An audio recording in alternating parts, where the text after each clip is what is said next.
Hello, this is Steve Long. We are going to review flashing replacement for masonry wall restoration. We're going to show you a method for the restoration contractor to save time and labor on their restoration projects. Currently, restoration contractors will cut out small lengths of masonry, enough courses high to be able to replace their flashing. They then prop up the courses with posts often made of wood. This is done for safety, but it also makes it harder for the masonry contractor to install the flashing since their cavity is interrupted every 2 to 3 feet by a post. Allows you to do. Let's just say we got to take out 100 feet of brick because we got to do a lot of flashing. You'll go up above where you got to work. Say 4 courses above, you're going to cut 2 joints in, okay? 1.5 inches deep. But instead of putting 1 bar in, you're going to put 2. The distance these bars are apart, think of it as an I-beam, a 6-inch I-beam versus a 1-foot I-beam. The farther they're apart, the more load they can carry. You'll go past your opening on each side by 20 inches.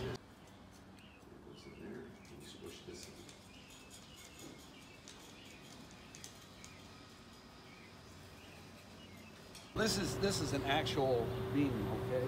So there's the 2. It'll look like this.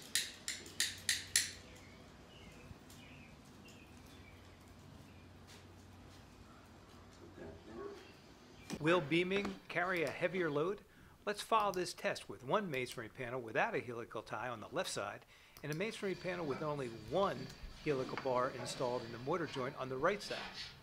And you're going to smooth it. Now what you're doing is you're doing a couple things. You're smoothing this, but you're also compacting it. Okay? So there it is. It's all pushed back and the bars are covered, and then there's room for your pointing. Wait for it, wait for it, wait, wait, wait.